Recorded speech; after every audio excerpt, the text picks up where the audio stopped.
అందరికీ నమస్కారం. ఈరోజు మన నవల శ్రీమతి ఎద్దనిపూడి సులోచన రాణి గారి ప్రేమ లేఖలు. ముందు మాట, మనిషి ఆశపడటం నేరం కాదు, అమాయకంగా ఉండటం అపరాధము కాదు. కానీ జీవితంలో అనుభవం అని సూర్యుడు తొంగి చూసినప్పుడు ఈ అమాయకత్వం మంచు తెరలు తొలగినట్లుగా మాయమవుతుంది. ఆశలు ఎండమావులవుతాయి. తెలిసి తెలియని తనలో పెంచుకున్న ఆశలు కాలసర్పాలై కాటేయడానికి బుసలు కొడుతుంటే చూస్తూ ఊరుకుని నిస్సహాయురాలు కాదు. ఈనాటి ఆడపిల్ల ధైర్యం అనే వాడి కర్ర తీసుకుని దాన్ని ఎదుర్కోవాలని చూస్తుంది. గెలుపు ఓటమి సంగతి కాలం నిర్ణయించినా ఎదుర్కోవటమే ఆమె జీవిత ధ్యేయం అవుతుంది. మనసు రణరంగం అవుతుంది.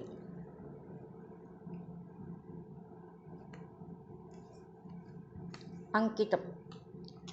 నా చిన్ననాటి స్నేహితురాలు, స్నేహానికి తీయటి అర్థం అయిన ప్రియమైన శాంతారెడ్డికి ప్రేమాభిమానాలతో సులోచనారాణి. ఇక కథలోకి వెళ్దామా? Madras central station tower clock మధ్యాహ్నం 2 గంటలు చూపిస్తోంది. స్టేషన్ లోపల వెయిటింగ్ రూమ్స్లో, ప్లాట్ఫామ్స్ మీద అన్ని చోట్ల మైక్లో అనౌన్స్మెంట్ వినిపిస్తోంది. గూడూరు దగ్గర గూడ్స్ బండి పట్టాలు తప్పి అవరోధం కలిగించడంతో ఆలస్యమైన హైదరాబాద్ మద్రాస్ ఎక్స్ప్రెస్ కొద్ది క్షణాల్లో 2వ నెంబర్ ప్లాట్ఫామ్ మీద చేరుకుంటుంది. అనౌన్స్మెంట్ వివిధ భాషల్లో మళ్ళీ వినిపించసాగింది. ఇది వినగానే అక్కడక్కడ కబుర్లు చెప్పుకుంటూ కునుకులు తీస్తూ కూర్చుని ఉన్న రైల్వే కూలీలు చప్పున 2వ నెంబర్ ప్లాట్ఫామ్పై పరిగెత్తసాగారు. తమ బంధువుల్ని, స్నేహితుల్ని రిసీవ్ చేసుకోవడానికి వచ్చిన ట్రైన్ లేటు అని తెలిసి పుస్తకాల షాప్ దగ్గర, టీ స్టాల్స్ దగ్గర తారాట్లాడుతూ కాలక్షేపం చేస్తున్న కొంతమంది అమ్మయ్య అనుకుని బ్రతుకు జీవుడా అంటూ ఆ ప్లాట్ఫామ్పై నడవసాగారు. హైదరాబాద్ మద్రాస్ ఎక్స్ప్రెస్ ఇన్ని గంటల ఆలస్యానికి చిరాకుతో దుమదుమలాడుతున్నట్టుగా, పొగలు కక్కుతున్నట్టుగా ధన్ అంటూ వచ్చి 2వ నెంబర్ ప్లాట్ఫామ్ మీద ఆగింది. అప్పటి వరకు గత్యంతరం లేనట్లుగా తెచ్చిపెట్టుకున్న ఓపికతో అలసిన ముఖాలతో బలవంతంగా కూర్చుని ఉన్న ప్రయాణికులు రైలు ఆగగానే ఒక్కసారిగా ఎక్కడలేని తొందర చూపిస్తూ ఒకరినొకరు తోసుకుంటూ బిలబిల్లా ఆడుతూ దిగసాగారు. అలా తోసుకుంటున్న జనంలో స్త్రీల కంపార్ట్మెంట్ నుంచి 2 చేతుల నిండా తట్టా బుట్ట మలచెంబు లాంటి బండెడి సామాన్లతో ముందు వాళ్ళని త్వరగా కదలమని హారుస్తూ, వెనక వాళ్ళని కాస్త ఆగమని కళ్ళెర చేస్తూ నానా అవస్థలు పడి కిందకి దిగుతున్న ఒక స్థూలకాయురాలు వెనక 22 సంవత్సరాల ఒక యువతి దిగుతోంది. ఆ అమ్మాయికి కుడి చేతిలో సూట్ కేసు, ఎడమ చేతికి తగిలించుకున్న లేడీస్ బ్యాగ్ మినహా ఇంకే సామాను లేదు. చెవులకి పెద్ద రింగులు, కాస్త వదులుగా వేసుకున్న జడ, ఆ జడ కింద నుంచి కుడి భుజం మీదికి పొందికగా లాక్కున్న పమిట కొంగు. వీటిని చూడగానే ఆ అమ్మాయి తెలుగువారి ఆడపడుచులా ఇట్టే తెలిసిపోతోంది. గుంపులా కదిలి వస్తున్న ఆ జనంతో పాటు ఆ అమ్మాయి కూడా స్టేషన్ బయటకు వచ్చింది. స్టేషన్ బయటికి రాగానే అక్కడున్న అందరి ప్రయాణికులు చుట్టుముట్టినట్టుగానే ఆటో వాళ్ళు, ట్యాక్సీ డ్రైవర్లు అమ్మాయి చుట్టూ కూడా మూగారు. ఆ అమ్మాయి ట్యాక్సీ వద్దని అంది. కాస్త తెలుగు మాట్లాడే డ్రైవర్ని చూసి అతని ఆటో దగ్గరికి వచ్చి పెట్టి తను కూడా ఎక్కుతూ మాంబళం అంది.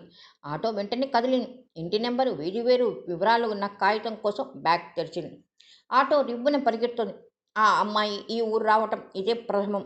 కళ్ళు ఆసక్తిగా కళకళలాడుతున్న వీధుల్ని పరిశీలిస్తుంటే చేతి వేళ్లు చురుగ్గా బ్యాగ్లో పెట్టుకున్న అడ్రస్ కాగితం కొరకు వెతకసాగాయి. కోరిన కాగితం ఇంతకీ చేతికి చిక్కకపోవడంతో ఆ అమ్మాయి రోడ్డు నుంచి చూపులు బలవంతంగా తిప్పుకొని బ్యాగ్ బాగా తెరిచి అన్ని అరలు గబగబా గాలించింది. ఎక్కడా ఆ కాగితం లేనేలేదు. ఆ అమ్మాయి ముఖంలో కంగారు, తొట్టుపాటు కనిపించాయి. మరొకసారి బ్యాగ్ అంతా వెతికింది. ఎక్కడా లేనేలేదు.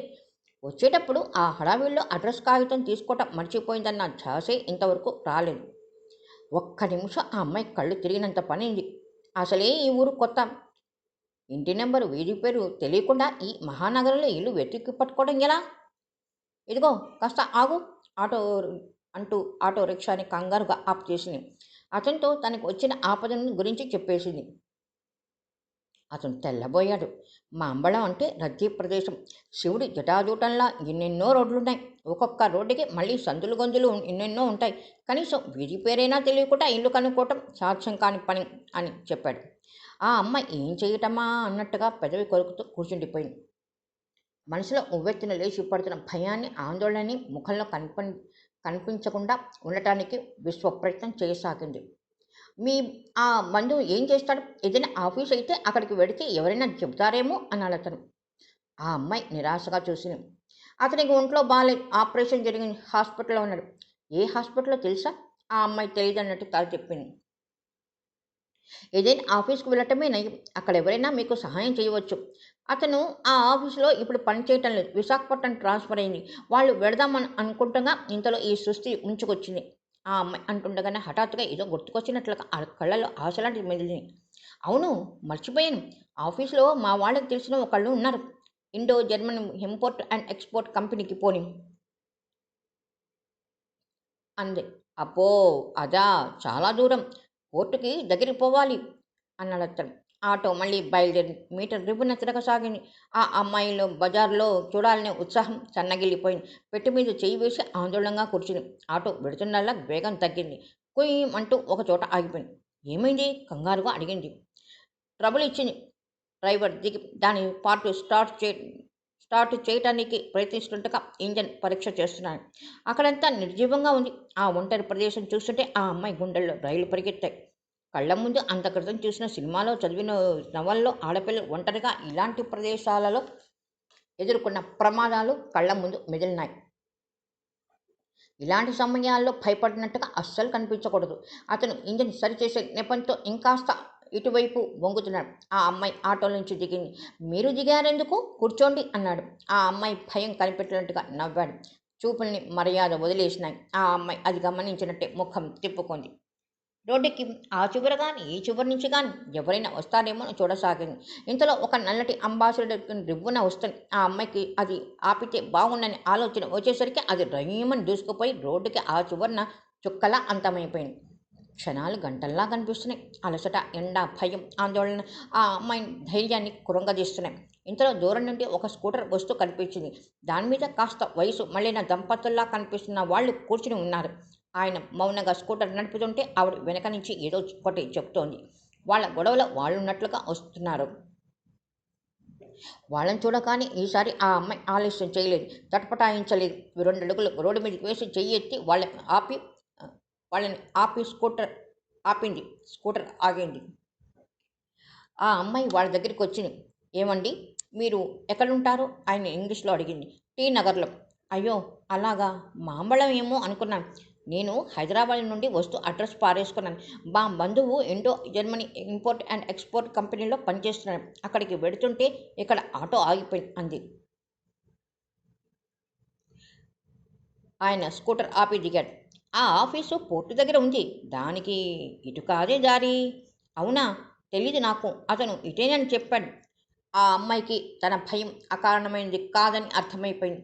ఆయన ఆటో దగ్గరికొచ్చాడు. అప్పటికే స్టార్ట్ అయింది. ఆ ఇద్దరు అరవల్లో మాట్లాడుకున్నారు. అతనికి కూడా ఈ ఊరు కొత్తట. నేనే చెప్పాను తోవ అన్నాడాయన. ఆ అమ్మాయి ఆ ఇద్దరికి నమస్కరించి వచ్చి ఆటోలో కూర్చుని ఆటో 10 నిమిషాల్లో జనం రద్దీగా ఉన్న రోడ్డు మీదకి వచ్చింది. స్కూటర్ మీద వెడుతున్న ఆయన కుడివైపుకు వెళ్ళమని చెయ్యి ఊపి వెళ్ళిపోయాడు. ఆటో రయ్యమని వచ్చి Indo German import and export company ముందు ఆగింది. ఆ అమ్మాయి ఆటోలోంచి దిగింది. 12 అంతస్తుల బిల్డింగ్ అది. తలెత్తి ఆకాశంలో చూసినట్టుగా చూడాల్సి వచ్చింది. ఆ భవనంలో ఇంకా ఏవేవో కంపెనీలు ఉన్నట్టుగా రకరకాల సైన్ బోర్డ్స్ కనిపిస్తున్నాయి. పట్టుకుని ఆటోలోంచి దిగిన ఆ అమ్మాయి బ్యాగ్ తెరిచి మీటర్ డబ్బు చెల్లించింది. ఆటో వెళ్ళిపోయింది. ఆ అమ్మాయి బిల్డింగ్ లోపలికి అడుగుపెట్టింది. Indo German import and export company కింద అంతస్తులోనే ఉంది. చాలా పెద్ద ఆఫీస్ అది. మనుషులు వస్తున్నారు, పోతున్నారు. ఫ్యాన్లు తిరుగుతున్నాయి. ఫోన్లు మోగుతున్నాయి. చేపల బజార్‌లా రణగనుధ్వనిగా ఉంది. సముద్రపు ఘోషలా ఉన్న ఆ సందడి మధ్య ఆ అమ్మాయి క్షణసేపు నిస్సహాయంగా నిలబడిపోయింది. ఎంక్వైరీ దగ్గర జనం చాలామంది ఉన్నారు. ఆ అమ్మాయి ధైర్యం తెచ్చుకొని చొరవ చేసుకొని ఆ గుంపులోంచి తోసుకుంటూ వెళ్ళి ఎంక్వైరీ క్లర్క్‌ని పర్చేజింగ్ ఆఫీసర్ రవీంద్ర కావాలి అంది. అతను మూడో అంతస్తులో కుడివైపున ఉన్న రెండో గదికి వెళ్ళమన్నాడు. ఆ అమ్మాయి పెట్టె పట్టుకొని మెట్లెక్కి ఆ అంతస్తులో ఆ గది దగ్గరికి వచ్చింది. గది తలుపులు తెరుచుకున్నాయి. లోపల నుండి ప్యూన్ బయటకొచ్చాడు. రవి గారు ఉన్నారా? అతను అడిగింది. ఉన్నారు. నేను ఆయన్ని ఒక నిమిషం కలవాలి. మీ పేరు? సుజాత. అతను లోపలికి వెళ్ళి తిరిగి వచ్చి రమ్మంటున్నానండి వెళ్ళండి అని మెట్ల వైపు వెళ్ళిపోయాడు. సుజాత చేతిలో పెట్టె వైపు చూసుకుని అది అక్కడ పెట్టి లోపలికి వెళ్దామా అనుకుంది. కానీ మళ్ళీ ఎవరైనా ఎత్తుకుపోతారని భయం వేసింది. క్రింద పెట్టబోయిన పెట్టెని చేతిలో తీసుకుని మళ్ళీ తీసుకుని తలుపు తెరిచి లోపలికి వెళ్ళింది. లోపల నల్లగా పొట్టిగా ఉన్న ఒక అతను ఆ కుర్చీలో కూర్చుని ఉన్నాడు. బెరుగ్గా లోపలికి అడుగుపెట్టిన సుజాతని అతను నవ్వుతూ ఆహ్వానించాడు. రండి కూర్చోండి, కుర్చీ చూపిస్తూ ఇంగ్లీష్లో చెప్పాడు. సుజాత కూర్చోలేదు. నా వల్ల మీకు ఏ సహాయం కావాలో చెప్పండి, వెంటనే చేయటానికి సిద్ధంగా ఉన్నట్లు అడిగాడు. సుజాత ఇంగ్లీష్లో గబగబా తడుముకోకుండా అని చెప్పేసి, నేను భానుమూర్తి గారి మరదల్ని, విమల మా అక్క. నేను హైదరాబాద్ నుంచి వస్తున్నాను. పొరపాటుగా అడ్రస్ తెచ్చుకోవటం మర్చిపోయాను. అక్క ఉత్తరాల్లో మీ గురించి ఎప్పుడు వ్రాస్తూ ఉంటుంది. నేను మీకు తెలియకపోయినా మీరు నాకు బాగా తెలుసు. మా బావగారు ఏ హాస్పిటల్లో ఉన్నారో మీకు తెలుసా? అతని ముఖంలో నవ్వు మాయమైంది. సుజాత వైపు అతను అయోమయంగా చూడసాగాడు. భానుమూర్తి ఎవరు, విమల ఎవరు అన్నాడు. ఈసారి అయోమయంగా చూడటం సుజాత వంతైంది. మీరు పర్చేజింగ్ ఆఫీసర్ రవీంద్ర కాదా అనుమానంగా అడిగింది. అతను అవునంటున్నట్లు తల ఊపాడు. మరి సుజాతలో మళ్ళీ కంగారు మొదలైంది. అతను బెల్ నొక్కి ప్యూన్ని పిలిచాడు. అతను రాగానే అరవంలో ఏదో చెప్పాడు. ప్యూన్ తల ఊపి సుజాతని తనతో రమ్మని పిలిచాడు. నేను ఇక్కడికి మొన్ననే కొత్తగా వచ్చాను, వెళ్ళండి. ఇంకో రవీంద్ర ఉన్నాడు, ట్రై వర్క్ లక్ దేర్ నవ్వుతూ అన్నాడు. సుజాత పెట్టి పట్టుకొని ఆ ప్యూన్ వెంట నడిచింది. అతను ఇంకో ప్యూన్కి ఆ సుజాతని అప్పగించి కిందకు వెళ్ళిపోయాడు. మీ పేరు? ఇతను అడిగాడు. సుజాత. అయ్యగారితో ఏం మీ పని? మాట్లాడాలి, మాది హైదరాబాద్, నేను భానుమూర్తి గారి మరదలి అని ఇంకా సుజాత చెప్పబోతుంది. కానీ అప్పటికే అతను వెళ్ళిపోయాడు. సుజాత నిట్టూర్చి నిలబడింది. లోపలికి వెళ్ళిన ప్యూన్ రైన తిరిగి వచ్చాడు. ఆయన ఇప్పుడు ఎవరిని కలవటం, మీరు మళ్ళీ రండి. ఇదిగో. సుజాత ఎంత కంగారుగా పిలిచినా వినిపించుకోకుండా అతను అర్జెంటు పని వెళ్తున్నట్టుగా గబగబా మెట్లెక్కి పై అంతస్తులోకి పరిగెత్తాడు. సుజాత నోటిలో మాట నోట్లోనే ఆగిపోయింది. చేతివాచి చూసుకుని టైం 4 గంటలు కావస్తుంది. ఇంకో గంట అయితే ఈ ఆఫీస్ కూడా మూసేస్తారు. తను ఎక్కడికి వెళ్ళాలి, ఎవరిని అడగాలి? ఈ మహానగరంలో ఆడపిల్ల ఒంటరిగా రోడ్డు మీద నిలబడటం ఎంత కష్టం. సుజాతకి అలసటతో, భయం, ఆందోళనతో నిస్సహాయంగా అనిపించి ఏరిపోచినంత పనైంది. పెదవి కొరుక్కుంటూ ఒకసారి మూసి ఉన్న ఆ గది తలుపుల వైపు చూసింది. గది గుమ్మం పక్కనే గోడకి ఏ రవీంద్ర ఎంఏ పర్చేజింగ్ ఆఫీసర్ అని రాసి ఉంది. తటపటాయింపు మానేసి ధైర్యం చేసి తెగించి తలుపులు తోసుకుని లోపలికి వెళ్ళింది. లోపల 25-30 సంవత్సరాల మధ్య వయసు ఉండే ఒక యువకుడు ఉన్నాడు. అతను ఫోన్లో ఎవరితోనో బిగ్గరగా మాట్లాడుతున్నాడు. సుజాత పెట్టి కింద పెట్టి నిలబడింది. అతను మాట్లాడటం కాదు, ఫోన్లో ఎవరి మీదనో కొట్టినట్టుగా అరుస్తున్నాడు. చాలా కోపంగా ఎట్టి పరిస్థితుల్లోనూ ఆ పని తన వల్ల కాదని, చెయ్యనని, ఇలా మాటి మాటికి డిస్టర్బ్ చెయ్యవద్దని, తన అభిప్రాయం మారదని చెప్తున్నాడు. అతని ధోరణి చూసిన సుజాతకు వెంటనే తలుపు తెరిచి మళ్ళీ బయటికి వెళ్ళిపోదామా అన్నంత జంకు కలిగింది. అతను మాట్లాడడం పూర్తి చేసి ఫోన్ పెట్టేశాడు. Bloody office, bloody litigations. పళ్ళ బెగుని తిట్టుకుంటూ ఎదురుగా ఉన్న ఫైల్ తెరిచి చకచక దాంట్లో సంతకాలు గీకి దాన్ని విసురుగా పక్కన ట్రైలో గిరాటు కొట్టాడు. టట్టే రాస్కల్స్ తిట్టుకుంటూ తలెత్తిన అతను ఎదురుగా గుమ్మం దగ్గర నిలబడిన సుజాతను చూసి ఆగిపోయాడు. ఆ గదిలో ఇంకెవరూ లేరు. అతను పైకి తిట్టుకుంటున్నాడు. ఈ అమ్మాయి ఎప్పుడొచ్చింది? అసలు చెప్పకుండా రావటమే కాకుండా అక్కడ నిలబడి అతని తిట్లని వింటోంది. అతనికి ఆగ్రహం రెట్టిపోయింది. హో ఆర్ యూ కొట్టినట్టుగా అడిగాడు. నా పేరు సుజాత. అతను అతను సుజాతను పూర్తి చేయనివ్వలేదు. My God! టేబుల్ దగ్గర నుంచి ఆవేశంగా లేచాడు. చెప్పకుండా అలా సరాసరి రావటమేనా? బుద్ధి లేదు. Excuse me. సుజాత తడబాటుగా చూసింది. మేం ప్రకటించిన ఆ స్టేనో పోస్టు భర్తీ అయిపోయింది, వెళ్ళండి. సుజాత ఏదో చెప్పబోతుంటే అతను చెయ్యెత్తి వారించాడు. మీ ఇబ్బందులు విని నేనేం చేయలేను. డోంట్ వేస్ట్ మై టైం అంటూనే అతను కాలింగ్ బెల్ గట్టిగా నొక్కాడు. బయట నుంచి ప్యూన్ తలుపు తెరుచుకుని రైన లోపలికి రాబోయి పెట్టి అడ్డుగా ఉండటంతో కాళ్ళకు తగిలి తూలి పడబోయి ఎలాగో ఆపుకున్నాడు. ఈ అమ్మాయిని బయటికి పంపు అని అతను చెప్పేశాడు. ప్యూన్ ఈ సుజాత వైపు పెట్టి వైపు మింగేసట్టుగా చూశాడు. రామ్మ రారా, అయ్యగారు పనిలో ఉన్నాడు, చూడటానికి వీల్లేదని చెప్పాను కదటమ్మా అన్నాడు కోపంగా. సుజాత నిస్సహాయంగా వెళ్ళిపోవటానికి గుమ్మం వైపు తిరిగిందాల్లా అంతలోని వెనక్కి తిరిగి గబగబా అనేసింది. మీరు చాలా పొరపాటు పడుతున్నారండి. నేను మీ ఆఫీసులో స్టేనో పోస్ట్ కోసం రాలేదు. నా పేరు సుజాత. నేను భానుమూర్తి గారి మరదల్ని. హైదరాబాద్ నుంచి వచ్చిన అడ్రస్ పోగొట్టుకున్నాను. మా బావగారు మీకు తెలుసా? పోనీ కనీసం ఆయన ఎరుగున్న వాళ్ళేమైనా ఉన్నారా? ఈ ఊరు నాకు కొత్త, ప్లీజ్. అతను అప్పటికే కుర్చీకి తగిలించిన కోటు తీసి గబగబా వేసుకుంటున్న వాళ్ళ ఈ మాట వినగానే ఆగిపోయాడు. ఏమిటి? మా బావగారికి ఆపరేషన్ జరిగింది. కనీసం ఆయన ఏ హాస్పిటల్‌లో ఉన్నారో కనుక్కొని చెప్పినా చాలు అర్థిస్తున్నట్టుగా అడిగింది. సుజాత మాటలు వినగానే అతను ఆశ్చర్యంగా టేబుల్ చుట్టి వచ్చి ఆ అమ్మాయికి అభిముఖంగా నిలబడ్డాడు. ఏమిటి మీరు? నేను మూర్తి గారి మరదల్ని, విమల చెల్లెల్ని. అతని ముఖంలో రంగులు మారాయి. అరెరే! ఆ మాట వెంటనే చెప్పలేదే మరి? I am sorry. కూర్చోండి కంగారుగా అంటూ కుర్చీ చూపించాడు. మీరు మీరు రవీంద్రేనా? అతను అవునన్నట్టు తల ఊపాడు. మా మామగారు మీకు తెలుసుగా. మూర్తి నాకు తెలియకపోవటమేమిటి? కానీ విమల మీరు రేపు వస్తున్నట్టుగా చెప్పిందే. మధ్యాహ్నం నేను హాస్పిటల్‌కి వెళ్ళినప్పుడు కూడా రేపు మీరు వస్తున్నారని పిల్లల్ని తీసుకొని స్టేషన్‌కి వెళ్ళమంది అంది. సుజాతకి ఒక్కసారిగా చెప్పలేనంత నీరసం వచ్చేసింది. వడలిన తోటకూర కాడలా అతను చూపించిన కుర్చీలో కూలబడుతూ కాసిని చల్లటి మంచినీళ్ళు ఇప్పిస్తారా? అంది. అతను తనే స్వయంగా వెళ్ళి కూజాలోంచి గ్లాసులో పోసి తెచ్చి ఇచ్చాడు. సుజాత అతని వైపు కృతజ్ఞతగా చూసింది. మంచినీళ్ళు తాగేసింది. గ్లాసు టేబుల్ మీద పెడుతూ హమ్మయ్య!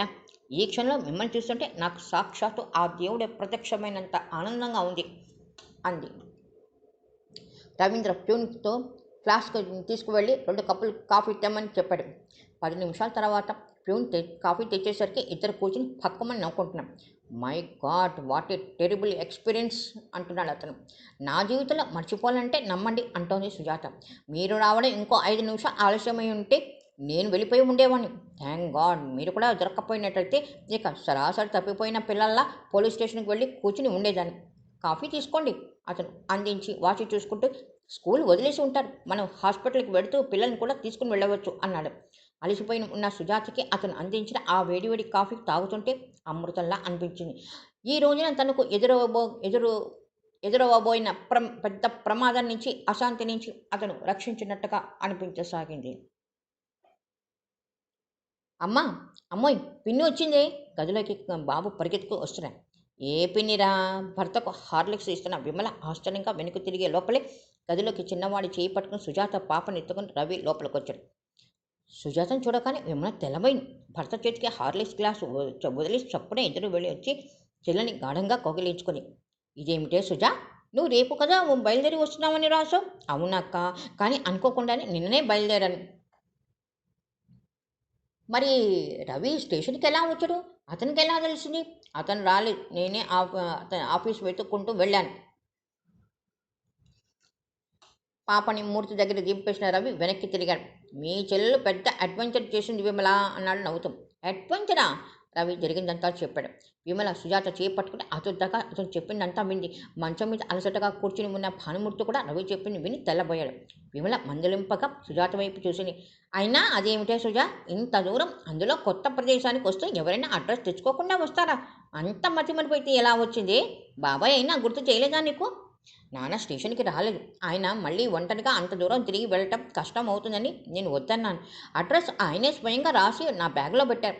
స్టేషన్కి నా ఫ్రెండ్స్ వచ్చారు. వాళ్ళు ఉత్తరం రాస్తానంటే బ్యాగ్ తెరిచి అడ్రస్ కాగితం ఇచ్చాను. ఇంతలో ఇంకో ఫ్రెండ్ కూడా వచ్చింది. కాలేజ్ కబుర్లో పడ్డాం. రైలు కదిలింది. నేను గబగబా వచ్చి ఎక్కాను. ఆ హడావిడిలో ఆ కాగితం తిరిగి తీసుకోలేదు. నాకు ఆ సంగతే గుర్తులేదు.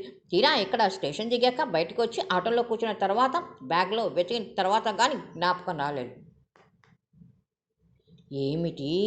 నీకు అంత మతిమరుపు తెప్పించే ఫ్రెండ్స్ కూడా దొరికారనమాట. అయితే పర్వాలేదు. నువ్వు ప్రపంచంలో పడుతున్నావనుకోవచ్చు. విమల రవి వైపు తిరిగి, ఇది ఒట్టి పుస్తకాల పురుగు రవి. చిన్నప్పటి నుంచి ఎవరితో కలిసేది కాదు. పుస్తకం ఉంటే చాలు. అన్నం నీళ్లు కూడా అవసరం లేదు. పక్కన పిడుగులు పడుతున్నా పట్టించుకోదు. ఇరుగు పొరుగు పిల్లలతో కలవటం కానీ, బంధువుల ఇంటికి వెళ్ళటం కానీ ఏది చేసేది కాదు. స్నేహితులు అనేవాళ్ళే లేరు.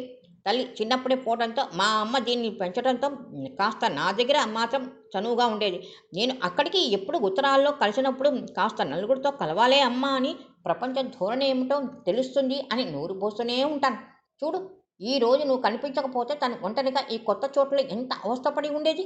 అడ్రస్ మర్చిపోయింది. ఏముంది, ఆ ఫ్రెండ్స్తో ఏ కొత్తగా చదివిన పుస్తకం గురించో కబుర్లో పడి ఉంటుంది. ఇక ఇంకో ధ్యాస ఉండి ఉండదు. అవునా? అంది చెల్లెలతో. సుజాత నవ్వుముఖంతో నిజమైనట్టుగా తల ఊపి మూర్తి దగ్గరికి వస్తూ, ఎలా ఉంది బావా నీకు అని అడిగింది. ఆ పరామర్శలన్నీ మీ అక్కనే చెయ్యాలి నువ్వు. నేను ఇప్పుడు బాగానే ఉన్నాను. ఏదో కాస్త ఒంట్లో తేడా చేసింది. వైద్యం చేయించుకున్నాను. ఈ రోజుల్లో సృష్టి మనిషి లేని ఇల్లు ఎక్కడుందో చెప్పు. ఎవరికీ రాని ఆపదేదో ఏదో నా ఒక్కడికే వచ్చినట్టు భూమి ఆకాశం తలకిందులైనట్టుగా మీ అక్క కంగారు పడిపోతాను. ఆపరేషన్ అయ్యి బెడ్ మీద ఉన్న నాకంటే నన్ను ఇలా చూడలేక హైరాణ పడుతున్న ఆవిడ బాధే ఎక్కువగా ఉంది. అవునే సుజా, నాకసలు డాక్టర్లంటేనే భయం. ఆ ఇంజెక్షన్ సూది చూస్తుంటే కళ్ళు తిరుగుతాయి. అలాంటిది ఆపరేషన్ అంటే హడలు పుట్టదు. రోజు ఆ నర్సు వచ్చి బాకులంటే ఆ సూదితో ఆయన జబ్బ పట్టుకొని ఆ ఇంజెక్షన్ పొడుస్తుంటే నిజంగా నేను చూడలేకుండా ఉన్నాను. ఆయన కుయ్ కైమని అనుకుంటా తన శరీరం కాదు అన్నట్లుగా మౌనానంద స్వామిలాగా ఎలా కూర్చోగలుగుతున్నారో నాకు అర్థం కాదు. విను ఆ మాటలు. ఇది మీ అక్క వరుస. ఇంతే అనుకుంటున్నావా? హాస్పిటల్ అన్న తర్వాత రోగులు వస్తుంటారు, వెడుతుంటారు. భూమి మీద నూకలు ఇంకా రుణం ఉన్న వారికి రోగాలు నయం అవుతూ ఉంటాయి. అది తీరిపోయిన వాళ్ళకి ప్రాణాలు పోతూ ఉంటాయి. పోయే ప్రాణాన్ని ఏ డాక్టరు నిలపలేడు. ఆ ఫిలాసఫీ ఎంత చెప్పినా ఈవిడ బుర్రకి ఎక్కదు కదా. రాత్రి ఒక పేషెంట్ ఈ పక్క గదిలోనే చనిపోయాడు. మనిషి పోయాడంటే ఎవరో ఒకళ్ళు ఏడవకుండా ఉండరు కదా. అందులో ఆయనకి భార్య ఉంది. ఆవిడ బంధువులు ఆవిడని ఓదారుస్తూ ఆ శవాన్ని తీసుకెళ్తుంటే ఇక ఈవిడికి చూడు కళ్ళు కట్టలు తెగిన చెరువులే అయిపోయాయనుకో. రాత్రంతా నిద్రలేదు. నేను నా సృష్టి మాట కూడా మర్చిపోయి ఓదార్చాల్సి వచ్చింది. ఉదయం నుంచి కూడా మాటి మాటికి అది గుర్తు చేసుకుని ముక్కు చీరుతూనే ఉంది. మూర్తి ఈ మాట చెప్తుంటే విమలకి ఇప్పుడు కూడా కళ్ళని చెమర్చున్నాయి. అది నిగ్రహించుకుంటూ అంది. మీ బావ అలాగే అంటారులే. ఆయనకేం తెలుస్తుంది నా బాధ? పాపం ఆయన భార్య ఆ శవం మీద పడి ఎలా ఏడుస్తుందో ఈయన చూస్తేగా. ఆవిడికి పట్టుమని 40 సంవత్సరాలు కూడా లేవు. నిన్న మధ్యాహ్నమే నాతో ఎంతోసేపు కబుర్లు చెప్పింది.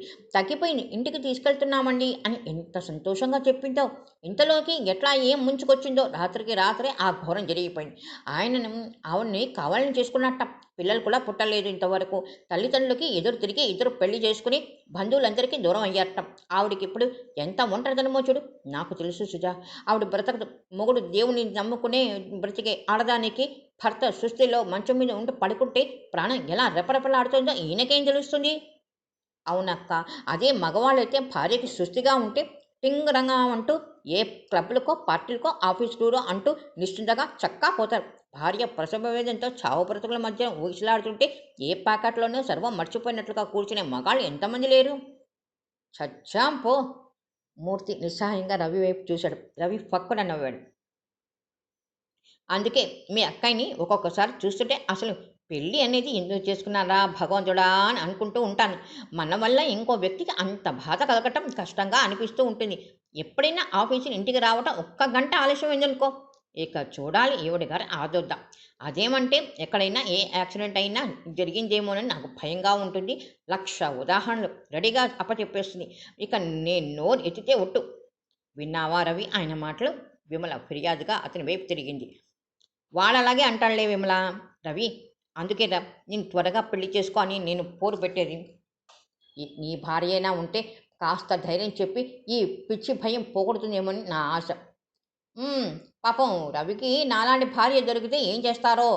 ఏం చేస్తాం, అప్పుడు ఇద్దరిని ఒకరినొకరు ఓదార్చుకుంటాం.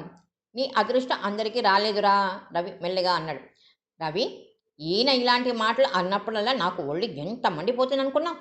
ఒకసారి కోపం వచ్చి మా పుట్టింటికి వెళ్ళిపోయి ఈయనని వచ్చి నువ్వు లేకుండా నేను లేను అని బ్రతిమాలే వరకు ఉండాలని అనిపిస్తుంది. నన్ను అంటారు కానీ ఈ పెద్ద మనిషి చేసే పని ఏమిటో నువ్వు అడుగు. ఏ 3 సంవత్సరాలకో ఏ పండగకో ఏ పెళ్ళికో పెడతానా నా వెనకే వస్తారు. నా భోజనానికి ఇబ్బంది అవుతుందని పద పద అంటూ ఊపిరి సలపనివ్వరు. అప్పుడు నేనేమనుకోవాలి? సరే సరే, నా మీద ఫిర్యాదులైనా మీ చెల్లెలు ఊరు నుంచి వచ్చింది. కాస్త కాఫీ లాంటివి ఏమైనా కావాలేమో కనుక్కుంటున్నావా అన్నాడు మూర్తి. ఆ మర్యాదలని మీ స్నేహితులు చేశారులే బావా అంది సుజాత. నేనేం చేశాను? ఒక కప్పు కాఫీ తప్ప ఇంకేమీ ఇవ్వలేదు. నీ పిల్లల్ని చూసే వరకు నీ మరదలు కారులో వెనక సీట్లో కూర్చుని నా వంక నేను నిజంగా నీ స్నేహితుడేనా అన్నట్లు అనుమానంగా చూస్తూనే ఉంది. పిల్లల్ని చూసిన తర్వాత కాస్త ధైర్యం చిక్కినట్లుంది. వాళ్ళని స్కూల్ దగ్గర కారులో ఎక్కించుకున్న తర్వాత ఈ నరసింహులకు వచ్చే ముందు హోటల్కి తీసుకెళ్తానంటే వద్దు వద్దు, ముందు అక్కని బావని చూడాలి అంది. అందుకని సరాసరి ఇక్కడికి వచ్చేసాం. విమల, ఆ ఫ్లాస్క్ ఇలా ఇవ్వు, నేను వెళ్ళి అందరికీ కాఫీ టిఫిన్ తెస్తాను అన్నాడు రవి. రవి, నిన్ను అవస్థ పెట్టేస్తాం అంది విమల ఫ్లాస్క్ తెచ్చి ఇస్తూ. అవస్థ? ఇదేమిటి విమల, కొత్త మాట వింటున్నాను. ఈరోజు మీ చెల్లెలు వచ్చేసరికి నేను పరాయివాడిని అయిపోయానా? కాదనుకో, ఈ వారం రోజుల నుంచి నేను ఈ హాస్పిటల్‌లోనే ఉండిపోవడంతో నువ్వు ఆ పిల్లలతో ఎంత అవస్థ పడుతున్నావో, నిన్ను ఇబ్బంది పెడుతున్నందుకు నాకే సిగ్గనిపిస్తుంది. నేను వచ్చేసానుగా అక్క, ఆయన శ్రమ ఇంక తగ్గిపోతుందిలే అంది సుజాత. అలాగా! ఈ విషయంలో మీకు జోక్యం కలిగించుకుంటానని తెలిస్తే నేనసలు మూర్తి నాకు తెలీదు పొమ్మనేవాడిని అన్నాడు రవి. మూర్తి, విమల నవ్వారు. రవి బయలుదేరి వెళుతుంటే పెద్దల పెద్ద పిల్లలందరూ బాబాయ్ మేము కూడా వస్తాం అంటూ వెంటబడ్డారు. పదండి మరి, మీకు కావాల్సింది అక్కడే తిందురు గాని. పాపా నువ్వు? రవి వెనక్కు తిరిగాడు అడిగాడు. తండ్రి దగ్గర కూర్చుని ఉన్న పాప వస్తానని అన్నట్టుగా మంచం మీద నుంచి దిగి చేతులు అందించింది. రవి వచ్చి పాపను ఎత్తుకుని పిల్లల్ని తీసుకుని వెళ్ళిపోయాడు. మూర్తి అలసటగా అనిపించడంతో వెనక్కి వాలి పడుకున్నాడు. విమల, సుజాత అక్కడున్న బల్ల మీద కూర్చున్నారు. ఇంకా ఎన్ని రోజులు ఉండాలి హాస్పిటల్లో? సుజాత అడిగింది. ఇంకా 10 రోజులు అయినా ఉండాలట. ఆపరేషన్ అనగానే హడలిపోయానే సుజా. అక్కడికి రవి కొండంత అండగా నిలబడి ధైర్యం చెప్తూనే ఉన్నాడనుకో. అయినా మనసు ఉండబట్టలేక నిన్ను వెంటనే పంపమని బాబాయ్కి ఉత్తరం రాశాను. నీ ఉత్తరం అందేసరికి పిండికి జ్వరం లంకనాలతో ఉంది. ఆవిడ సంగతి నీకు తెలుసుగా. ఏ సాకు దొరుకుతుందా సాధిద్దామా అని చూస్తుంది. ఆవిడికి నిన్ననే పత్యం పెట్టి బయలుదేరాను. అయినా అల్సర్ ఆపరేషన్ అంటే అంత భయపడాల్సింది ఏమీ లేదక్కా. వేళకి భోజనం లేకపోతే అలాంటివి వస్తాయి. ఆ మాటని నేను చెబితే ఆయన చెవిని వేసుకుంటారా? ఆఫీస్‌కి వెళ్ళానంటే ఇంకేం గుర్తుండదు. ఒక్కొక్క రోజున అసలు భోజనమే ఉండదనుకో. అప్పుడు కలకత్తా నుంచి ట్రాన్స్‌ఫర్ అయ్యి ఈ ఊరికొచ్చిన కొత్తలో ఒక ఫ్రెండ్‌ని ఇల్లు చూడమంటే ఆ మాంబళంలో చూశాడు. ఇల్లు వసతికి బాగానే ఉంది. పిల్లలు స్కూల్ కూడా దగ్గరే. కానీ ఆయన ఆఫీసే మరీ దూరం అయిపోయింది. ఆఫీస్‌కి దగ్గరగా తీసుకోండి అని కోరుతూనే ఉన్నాను. ఈ ఇల్లు అలవాటయిపోవడంతో తర్వాత అశ్రద్ధ అయిపోయింది. మా కోసం రవి కూడా మా దగ్గరలోనే ఇల్లు తీసుకొని మారాడు. అతనికి కారు ఉంది కాబట్టి వెళ్ళటం, రావటం ఇబ్బంది లేదు. అతను ఏ క్యాంపుకైనా వెడితే మళ్ళీ అవస్థే. ఒక సుఖంతో పాటు ఒక కష్టం కూడా ఉంటూనే ఉంటుంది. పోనీ వేళకి అక్కడ తింటారా అంటే అదే చెయ్యరు. ఇంటి దగ్గరే భోజనం చెయ్యాలి. రవి కూడా కేకలేస్తూనే ఉంటాడు. అతను ఊళ్ళో ఉంటే బలవంతంగా తనతో కూర్చోబెట్టి తినిపిస్తూ ఉంటాడు. విశాఖపట్నం ట్రాన్స్ఫర్ అయిందని అన్నారుగా అక్క. అయ్యింది. కానీ మేము వెళ్ళటం రవికి ఇష్టం లేదు. రవిని వదిలి వెళ్ళటం ఈయనకి ఇష్టం లేదనుకో. అందుకే సెలవు పెట్టేశారు. ఈ లోపల ఈ బాధ ఒకటి ఎక్కువైపోయింది. ఏదైనా కాస్త నోట్లో వేసుకుంటే చాలు బాధతో మెలికలు తిరిగిపోయేవారు. వాంతులు. రవి కేకలేసి హాస్పిటల్‌లో జాయిన్ చేస్తే డాక్టర్ ఆపరేషన్ చేయాలని అన్నారు. ఇక ముందైనా జాగ్రత్తగా ఉంటే సరే అక్క. ఏముంటారో ఏమిటో. నాన్న వాళ్ళ కబుర్లేమిటి? పిన్ని ఏమంటోంది? సుజాత కళ్ళు నేల మీదకి మళ్ళినాయి. ఏమంటుంది? ఎప్పుడూ ఉన్న గొడవే. నాన్నని సాధించి పోస్తూ ఉంటుంది. అయినా ప్రపంచంలో ఎంతోమంది సవితి తల్లిని చూశాం గానీ ఈవిడంత ఘోరమైన మనిషి ఎక్కడా చూడలేదు. అప్పుడేమో అమ్మని మంచి చేసుకుని ఎలాగైనా ఈ పెళ్లి జరిగితే చాలు అన్నట్టుగా మాట్లాడారు. అమ్మ ఇప్పటికీ ఆయనకు ఈ నరకం నేనే తెచ్చిపెట్టానని బాధపడుతూ ఉంటుంది. పోనీ అక్క, ఎవరైనా మంచి చెయ్యాలని చూస్తారు. మన కర్మ సరిగ్గా లేకపోతే అంత ఎదురే జరుగుతుంది. దురదృష్టం కాకపోతే ఆవిడ ఇద్దరు పిల్లలు అలా ఏడాది తిరగకుండా చనిపోవాలి. అది కూడా మన కర్మే. సుజాత అవునన్నట్టుగా తల తిప్పింది. ఆ పిల్లలు పోయినప్పటి నుంచి ఆవిడ మరీ రెచ్చిపోయింది. ఆవిడ ఏమన్నా నాన్న గాని నేను గాని జవాబు చెప్పం. అదే మంచిదిలే. రవి కాఫీ, టిఫిన్ తీసుకొచ్చాడు. విమల, సుజాత తింటుండగా పిల్లలు రవి ఇంటికి పోదాం అని గొడవ ప్రారంభించాడు. సుజాత సంగతి ఏమిటి మరి? ఈ పూట ఇక్కడే ఉంటుందా? అన్నాడు మూర్తి. ఎందుకు? ప్రయాణకు పడలేకతో ఉంది. ఇక్కడ సరిగ్గా నిద్ర కూడా పట్టదు. పక్క సరిగ్గా ఉండదు అంది విమల. నేను పిల్లల్ని తీసుకుని ఇంటికి వెడతానక్క అంది సుజాత. ఇంటికా? ఇప్పుడా? ఎక్కడివక్కడే వదిలి వచ్చాను. వారం రోజులు మనుషులు ఇంట్లో లేని ఇల్లు. ఈ పూటకి పిల్లలతో రవి ఇంటికే వెళ్ళు. సుజా, రేపు ఉదయం ఇంటికి వెళ్దు గాని అంది విమల. ఆ పని చేస్తేనే మంచిది అన్నాడు మూర్తి కూడా. అక్క, ఇక నేను వచ్చానుగా, నువ్వు నిశ్చితంగా నిద్రపో సుజాత లేస్తూ అంది. నిన్ను చూడగానే నాకు ధైర్యం వచ్చేసిందే సుజా విమల నవ్వుతూ అంది. ఈ మాట నాకు ముందే తెలిస్తే టెలిగ్రామ్ ఇచ్చి పిలిపించి ఉండేవాణ్ణి కదా అన్నాడు మూర్తి. నేను వెళ్ళి నీకు భోజనం చేస్తాను విమల అని రవి చెప్పాడు. వద్దు, ఇప్పుడేగా టిఫిన్ తిన్నాం. ఇక రాత్రికి ఏం తినలేను. నువ్వు మళ్ళీ రావద్దు. ఈ పూటకి పిల్లలతో పాటు సుజాతను కూడా పంపిస్తాం. నీకు ఇంకా కాస్త శ్రమ. ఇంకొకసారి నువ్వు ఆ మాట అన్నావంటే వాడు రేపటి నుంచి నన్ను చూడటానికి కూడా రాడు అన్నాడు మూర్తి. కరెక్ట్, సరిగ్గా చెప్పావు అన్నాడు రవి. పద బాబాయ్, నాకు హోంవర్క్ ఉంది. పిల్లలు చేపట్టి లాగడంతో రవి కదిలాడు. వస్తానక్క. సుజాత అతని వెంట నడిచింది. రవి డ్రైవ్ చేసిన కారు ఆసునాతంగా చిన్నదిగా ఉన్న ఒక ఇంటి ముందుకొచ్చి ఆగింది. వరండాలో కూర్చుని పేపర్ చదువుకుంటున్న ఇంటాయన రవిని చూడగానే వచ్చి గేటు తెరిచాడు. కారు లోపల ఆవరణలోకి వచ్చి ఆగగానే కారులోంచి సుజాత పిల్లలు దిగారు. ఆయన సుజాతను చూసి ఈ అమ్మాయి ఎవరు అని అడిగాడు. రవి చెప్పాడు. ఆయన మూర్తి ఆరోగ్యం గురించి కుశల ప్రశ్నలు ప్రారంభించాడు. రవి ఆయన ప్రశ్నలకి సమాధానం ఇస్తున్నాడు. ఇంటాయన ఈ మధ్యనే రిటైర్ అయ్యాడు. కొడుకులు ఉద్యోగరీత్యా దూరపు ఊళ్ళలో ఉన్నారు. ఏమీ తోచని ఆయన రవి ఆఫీసు రాగానే అతనితో బాధాకాని పెట్టుకుంటాడు. రవి సాధ్యమైనంత వరకు ఆయన తప్పించుకోవాలని ప్రయత్నిస్తాడు. కానీ ఎప్పుడో కానీ ఆ అదృష్టం కలగదు. రవి సుజాతని పిల్లల్ని ఎక్కువసేపు నిలబడటం ఇష్టం లేక జేబులోంచి తాళం చెవి తీసి సుజాత చేతికిస్తూ ఆ పక్కనే కనిపిస్తున్న మెట్లను చూపించి పైకి వెళ్ళండి అన్నాడు. సుజాత తాళం చెవులు తీసుకుని పిల్లలతో పైకి వచ్చింది. విమలకి అతను ఎంతగా ఆత్మీయుడైనా పరిచయం లేని అతని ఇంటికి రావటం ఇబ్బందిగా మొహమాటంగా ఉంది. పిల్లలు ఇంట్లో అన్ని చోట్ల లైట్లు వేశారు. స్కూలు పుస్తకాలను లోపల పెట్టారు. అల్మారి నుంచి బట్టలు తీసుకుని యూనిఫామ్ మార్చుకొని ముఖం కాళ్ళు చేతులు కడుక్కుని వచ్చేశారు. స్వంత ఇంట్లో తిరిగినట్లే పరుగులు పెడుతున్నారు. సుజాత మొహమాటంగా ముందు గదిలోకి వచ్చింది. ఇల్లు చిన్నదైనా చాలా వసతిగా ఉంది. అనవసరమైన సామాను ఏమీ లేకుండా ఆడవాళ్ళు లేని లోటు కొట్టొచ్చినట్టుగా కనిపిస్తుంది. ముందు గది కాస్త పెద్దదే అవటంతో గది మధ్యగా సోఫా సెట్ ఉన్న విశాలంగానే కనిపిస్తుంది. గోడవారుగా ఉన్న అద్దాల బీరువాలో ఇంగ్లీష్ పుస్తకాలు వరుసగా అమర్చి ఉన్నాయి. 3 అడుగులు ఎత్తే ఉన్న ఆ బీరువా మీద మూర్తి విమలల పెళ్లినాటి ఫోటో ఒకటి ఉంది. ఆ ఫోటోకి ఇరుపక్కల టెన్నిస్లో రవికి బహుమతిగా వచ్చిన కప్పులు వరుసగా ఉన్నాయి. సుజాత బీరువా ముందు ముఖాల మీద వంగి కూర్చుని ఆ పుస్తకాల పేర్లు వరుసగా చూడసాగింది. తాను ఎప్పుడు పేరే వినని రచయిత పుస్తకాలు చాలా ఉన్నాయి.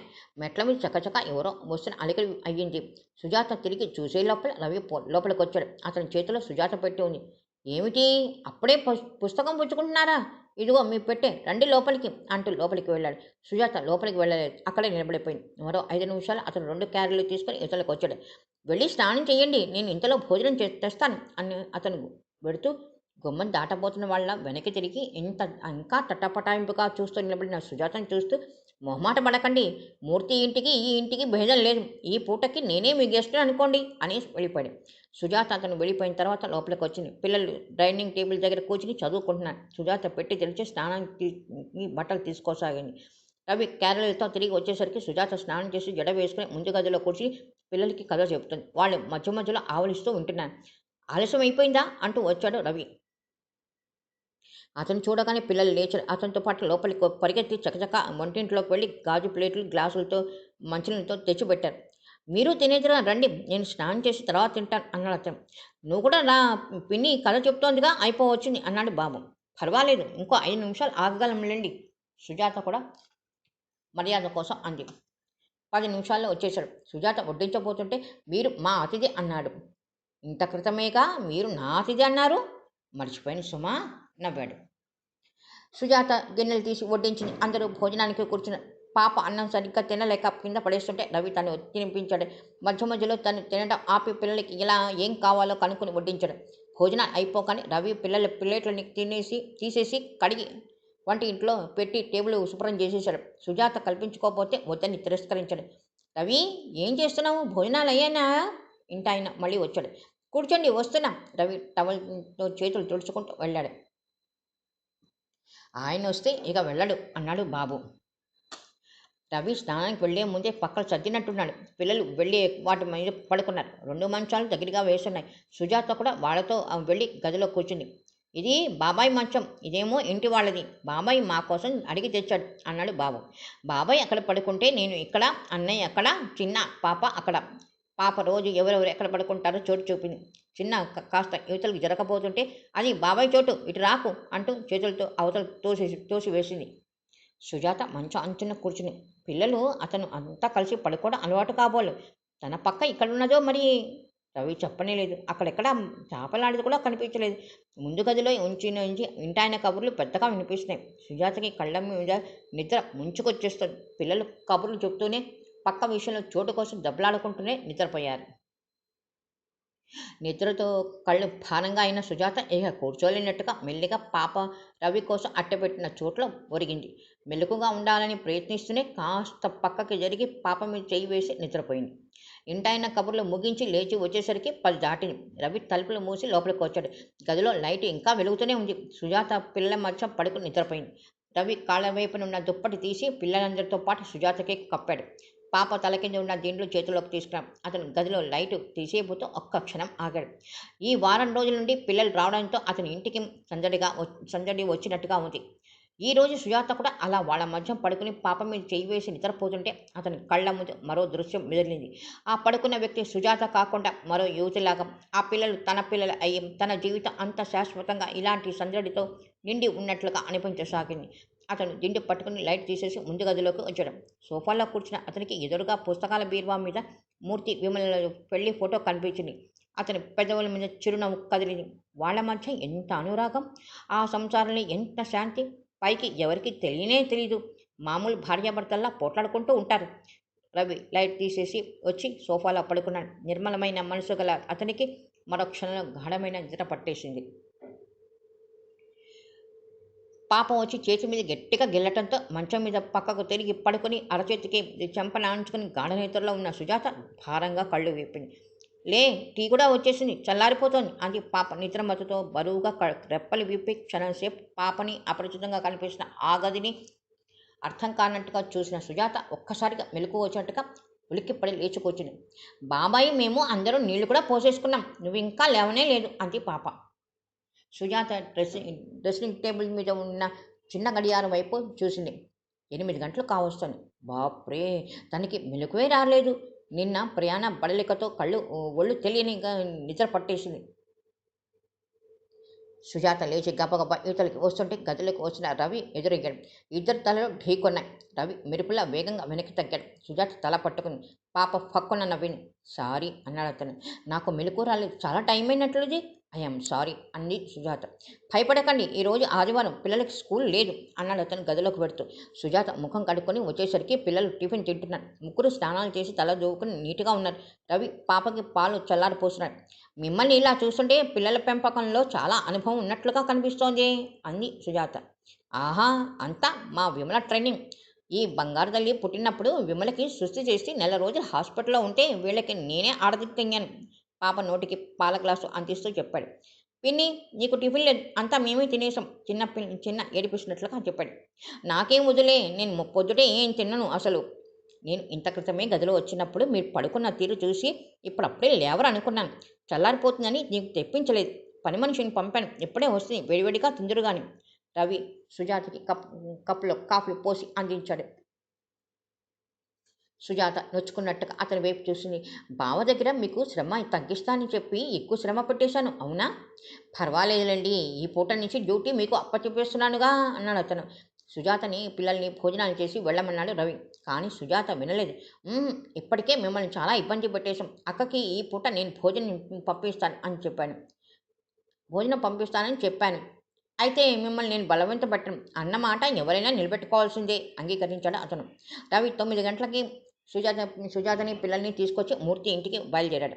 అతను పడక గది తలుపు మూసి వచ్చేసరికి సుజాత ముందు గదిలో బీరువా తెరిచి పుస్తకాలు ఎన్నుకుంటోంది. రవి వారిస్తూ తొందర చేశాడు. రండి రండి, ఇంటాయన పూజ ముగించుకుని వరండాలో దర్శనం ఇచ్చాడంటే 1 గంట కదలడానికి వీలు ఉండదు. పుస్తకాలు మళ్ళీ నాకెలా వస్తాయి? మీరే వద్దురు కానీ మళ్ళీ ఇక్కడికా? నాకేం పని? సుజాత గబగబా 7-8 పుస్తకాలు తీసి బొత్తిగా పెట్టుకోసాగాను. బాబు వచ్చి బీరువా తలుపు మూసేశాడు. త్వరగా రా పిన్ని, చిన్న పాప వచ్చి చేతులు పట్టి లాగారు. వస్తున్నారర్రా, మీ బాబాయ్ కంటే మీకే తొందర ఎక్కువైపోయింది. సుజాత లేచింది. పిల్లలు చేయబట్టి ముందుకు లాగుతుంటే పుస్తకాలు ఎక్కడ కింద పడిపోతాయో అని పదిలంగా గుండెలకు నొక్కి పట్టుకున్న సుజాత వాళ్ళతో పాటు పరిగెత్తుకున్నట్టుగా మెట్లు దిగి కారు దగ్గర వచ్చినాయి. రవి మూర్తి ఇంటికి ముందు కారు ఆపాడు. కారులోంచి దిగపోతున్న సుజాత ఉన్నటువంటి అయ్యో కెవ్వమంది. ఏమిటి, ఏమైంది? ముందు డోర్ తెరిచి దిగపోతున్న అతను ఆగిపోయి కంగారుగా వెనుక సీట్లో ఉన్న సుజాత వైపు చూశాడు. మీ ఇంటాయన వస్తాడన్న బెదరకొట్టడంతో ఆ కంగారులో నేను నా బ్యాగ్ అక్కడే మర్చిపోయి వచ్చాను. ఎక్కడా? మీ ఇంట్లోని పుస్తకాల బీరువా పక్కన కింద పెట్టాను. అలాగైతే ఏం పర్వాలేదు, మీ దగ్గర ఉన్నంత క్షేమంగా ఉంటుంది. నేను సాయంత్రం వెళ్ళినప్పుడు తెస్తానులేండి. సాయంత్రమా? ఏ, అందులో అర్జెంటుగా కావాల్సినవి ఏమైనా ఉన్నాయా? లేవు కానీ సుజాత సందేహంగా చూసింది. అయితే ఇంకేం మరి, త్వరగా దిగండి, నేను విమలకి టిఫిన్ తీసుకొని వెళ్ళాలి. ఇప్పటికే చాలా ఆలస్యమైంది. రవి కారులోంచి దిగి వచ్చి ఇంటికి తాళం తీశాడు. అతను సుజాతని పిల్లల్ని ఇంట్లో వదిలి పెడుతుంటే సుజాత అతని వెనకే వచ్చి మళ్ళీ గుర్తు చేసింది. హాస్పిటల్ నుంచి తిరిగి వచ్చేటప్పుడు నా బ్యాగ్ పట్టుకురండి ప్లీజ్. రవి వెళ్ళిపోతున్న వాళ్ళల్లా వెనక్కి తిరిగి చూశాడు. ఆ అమ్మాయి ముఖంలో అతనికి ఏ భావం కనిపించిందో ఏమో గాని నవ్వుతూ, "ఉహుం, నేను తీసుకురాను. ఇంత క్రితం బీరువాల నుంచి పుస్తకాలు తీసుకుంటూ మళ్ళీ ఇక్కడికి రావటం ఏమి నాకేం పని అన్నారుగా. అందుకే మీ బ్యాగ్ అక్కడే ఉండిపోతుంది. మీరే వచ్చి తెచ్చుకోవాల్సిందే" అనేసి వెళ్ళిపోయాడు. సుజాత ముఖంలో కోపం తొంగి చూసింది. ఇంట్లోకి తిరిగి వచ్చిన సుజాత సామాను సర్ది ఇల్లు శుభ్రం చేస్తున్న మాటే గాని మనసులోనే లేదు. తను ఆ ఇంటికి వెళ్ళాలంటే మళ్ళీ ఎవరైనా తీసుకువెళ్లాల్సింది. ఈ లోపల అతని ఇంటికి వెళ్లకుండా ఉండడు కదా. ఆ బ్యాగ్ తెరిచి చూస్తే సుజాత మనసులో ఆందోళన ప్రారంభమైంది. చిచి, అయినా తనకి ఈ మచ్చ మరీ ఇంత మతిమరుపు వచ్చేస్తోంది ఏమిటి? రవి ఆ బ్యాగ్ తెరిస్తే ఈ ప్రపంచంలో ఇంకెవరికీ తెలియకూడని తను భావిస్తున్న ఆ విషయాలు అతనికి తెలిస్తే సుజాతకి అంతలోని మొండి ధైర్యం వచ్చేసింది. తెలియని ముక్కు మొహం తెలియని అతని ముందు నేనెందుకు సిగ్గుపడాలి? అతను నాకేమైనా బంధువా, స్నేహితుడా? అసలు అలా పరాయి వాళ్ళ బ్యాగులు తెలిసి చూసేవాళ్ళు మర్యాదస్తులు కానే కానే కాదని అనుకోవాలి. గంటలో రవి తిరిగి రానే వచ్చాడు. సుజాత అప్పటికే ఇల్లు సర్దేసి వంట ప్రయత్నం చేయబోతోంది. రవి సరాసరి వంటింట్లోకే వచ్చేశాడు. అతనికి ఒక చేతిలో కూరలు ఉన్న ప్లాస్టిక్ బుట్ట, మరో చేతిలో సుజాత బ్యాగ్ ఉన్నాయి. ఇవిగో మీ బ్యాగ్ అన్నాడు ఎత్తి పట్టుకుని అందిస్తూ.